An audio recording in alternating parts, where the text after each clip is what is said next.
good. Our brother Jimmy is going to be next, but Patrick, I just want you to know, because I know you have to get back to Mississippi.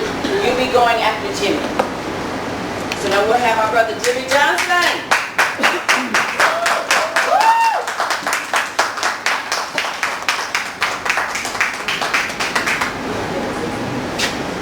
Well, good afternoon, everyone.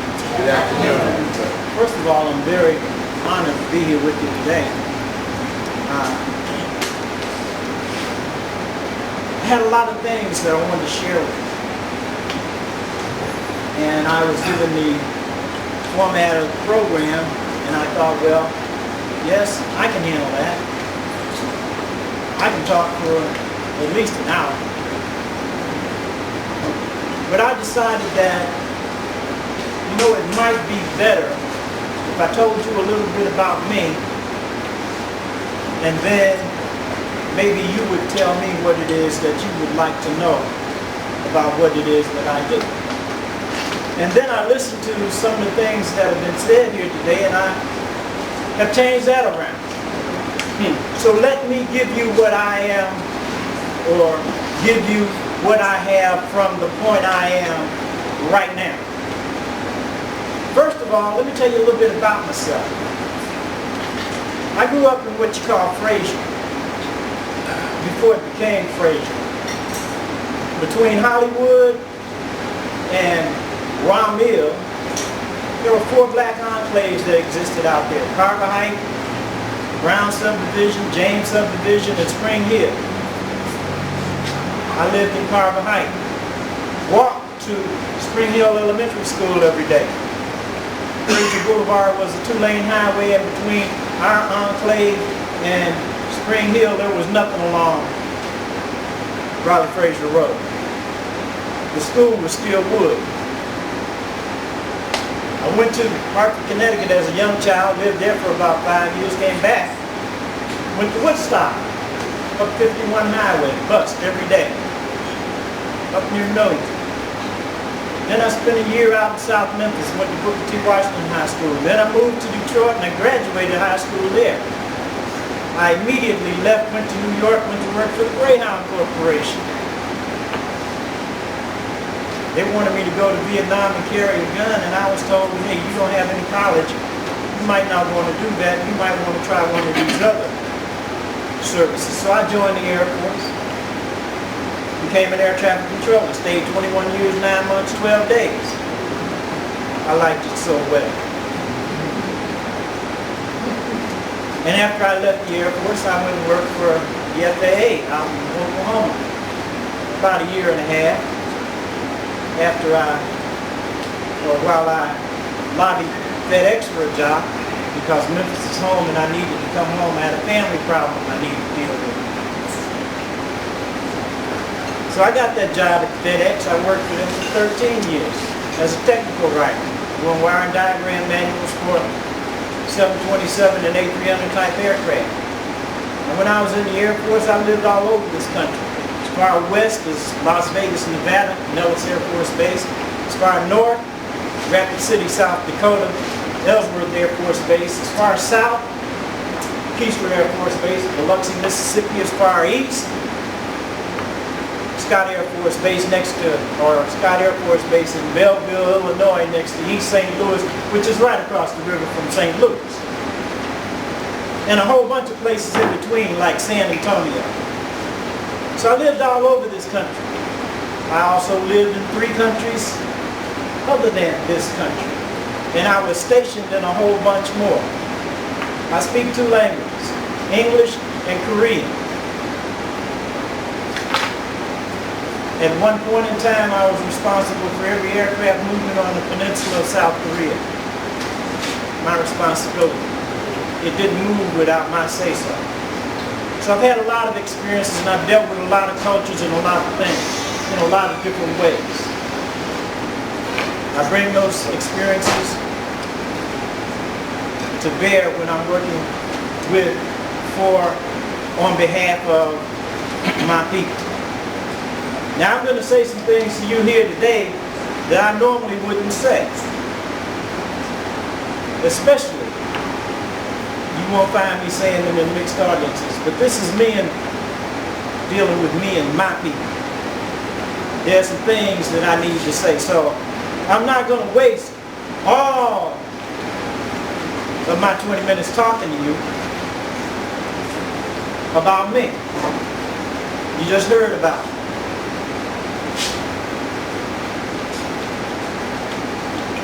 I've been told by our moderator that you want to hear what it is that we expect of you as elders. Well, there's a young brother out in the audience today. He made me realize that really there are two groups defined by age. One is elder, and that means wisdom. And the other is just old. You just got age on it. No wisdom goes along with that. You just got some age. Well, I think I might be a step higher than older, but a couple of rungs lower than elder. But I'm working at it. So here's what I think we must do, and what is to be done as an African people. We so-called African Americans must have a social position. We must completely abandon the bankrupt and futile programmatic aspiration for integration and follow the path of social, economic, and political liberation. Our international position. We must rebuild the broken bridges of cultural identity, economic cooperation, and political unity with Africa. All of Africa. It's ours. All we have to do is claim it. Our human rights position. We African Americans, following leadership appointed and approved by our oppressors, have accepted restrictive and prescribed limitations on our struggle for liberation. They tell us how we can struggle for liberation. They tell us what's acceptable to them, and we go out and do it that way. Come on. And then we must have an education position, you see, because we've been miseducated. We've been taught to think in the way they want us to think. We must begin to realize that our children are our most valuable resource and teach them the things that they need to know. Now, I'm going to caution you in that area because I know that you and I will more than likely disagree some there. I'll get to that. Overall, we're on the same path. Our religious position. All I'm going to say about religion is this. They're not shooting us down in the street because we're Catholic, or because we're Muslim, or because we're Jehovah's Witnesses, or because we're Baptists. For none of those. They just use those so that we will separate ourselves amongst ourselves. That's just another means to divide us. All of those labels. They're shooting us down in the street because we have one thing in common. Black. That's right. You better understand that. We are not where we live. We are who we are. We might live in Cordova, but we are not Cordova. We are black. And in this country, that's how we're going to be treated. So let's understand that. Right. Let's stop dividing ourselves. I don't like the fat one or the skinny one or the short one or the black one or the high yellow one or the one with straight hair or the one with locks. I don't like none of that. I don't like the African clothing wearing. I don't like none of that. Why? What does that do to you? Nothing. Absolutely not a thing. I wear a suit. Somebody else wears African clothing. Doesn't change us one way or the other. It's what we have inside and what we deal with.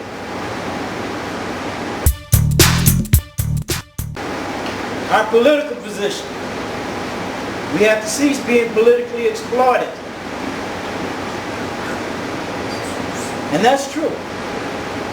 How can a slave ever hope to gain freedom while joining and affirming the political program of his oppressor? I'm here to tell you that I believe in that. And then I'm going to give you something that says that it's going to cause you to question that. But there are reasons for it. Believe me. Our position on labor and capital. We must organize in every workplace against the exploitation of labor. Capital is globally organized and united to exploit the surplus labor that we are. We must organize against that. And the tide of monopoly capital. Our economic position. Money is power. Power is never given. You have to take it. I've never known one revolution where they said, okay, I'll tell you what, come on over, we'll share this. I'll split it with you half and half. Doesn't happen. Come on. If I'm in charge, you're going to have to put me out of charge. Our position on mass media. We need to have our own means of communication so that we can get our message out. And our position on us. We African Americans must come to understand that we struggle against both white racism from without and black classism from within. The bourgeoisie house Negro leadership class superimposing itself on the black masses has become in politics and religion a class of traitors who must now be overthrown and replaced by true representatives of African American liberation and freedom. Now I'm going to tell you that that's what I want you, us, to do. That's what we have to do. That's what's expected. Now here's where the contradiction comes in. Because I am very much a realist. This is what's going on right now, today. This is not tomorrow. This is not what I planned. This is what's happening right now. See, and you have to keep feet in both of those. You can't be stuck in what's happening right now, and you can't be stuck in what I'm going to do in the future. You're going to have to keep feet in both of those and stay firm in the plan. So I'm going to tell you something, because as I move around the country, I've heard some rumblings. And what I want to tell you is, I want to tell you why I vote. I want you to know. I want you to understand why I vote. As I move around this country, I'm getting the sense that a lot of young blacks are of the opinion that we don't have a dog in this race, in this hunt. We don't have a choice in this or any election, as neither the Republican or Democratic Party has fully embraced the black agenda. And I agree wholeheartedly with that statement. I agree with that position. Now some of the older blacks are saying that nothing's going to change no matter who you vote for. They're both the same. One party don't believe that we'll ever vote for them and therefore don't care what we do, and the other party takes us for granted and believes that they say Martin Luther King and civil rights in the same sentence, that's an automatic vote from us to them. Therefore we end up getting nothing for our votes except more of the same. Now I agree with most of that. Where I'm disconcerted is when I hear individuals say, in order to fix this dilemma, we should withhold our votes altogether. That I totally disagree with, and here's why. While it is true that we don't have a choice, because if we did, we would have, for example, Cory Booker, the junior U.S. Senator from New Jersey, a black man, debating Deval Patrick, who is the former governor of Massachusetts, another black man, for our vote, instead of Hillary Clinton debating Donald Trump. But then, I ask you, whose fault is that? I submit to you that it's our fault. Since the end of the Civil War, 1865, We have had the ability to form our own political party, to name our own candidates all over these United States, and we have not done so. We have chosen since that very time to throw our lots in with theirs. We have expected them to include us, and not us put forth our own agenda. From the end of the Civil War until around 1960, or 1958, 1960, we depended on the Republicans. And from 1960 until today, we've depended on the Democrats. And neither one of them embraced our agenda. They throw us some crumbs, and we've accepted it. And while we don't have a choice, ladies and gentlemen, I want you to know something though. From the standpoint of being real and realism, we do have alternatives. We don't have a choice, but we do have alternatives. And some alternatives are better than others. When you have somebody who tells you, come vote for me, what have you got to lose? I think that they fail to look at where we came from. Bondage and chains. So I got a hell of a lot to lose. And so there is an alternative. In the meantime, if I want to fix this problem, get my own political party. We've had some of the greatest leaders in our history talk about that very thing. Some of them want to tell us to go get our own country, go get our own economics, go get our... We've done nothing. We cannot unite enough to elect a congressman from the 9th Congressional District when we're 70% of the population. We're 70% of the population. We do it to ourselves. In the meantime, while we're working to get our own, we have to deal with what the realism is right now today. You see, because in those alternatives, there's always one that's willing to roll you back, and the next thing you know, you'll be back in chains. That's how we got the black codes. That's how we got separate but equal. And it didn't happen at the federal level. It happened right down here, local politics. State legislatures wrote those laws. And it's state legislatures that are still trying to take away your right to vote today. But I'm here to tell you that people like Martin Luther King, people like Vernon Dahmer, people like Medgar Evers, people like the 4 little girls in Birmingham at church, died in a Birmingham bombing, fighting for my right to vote.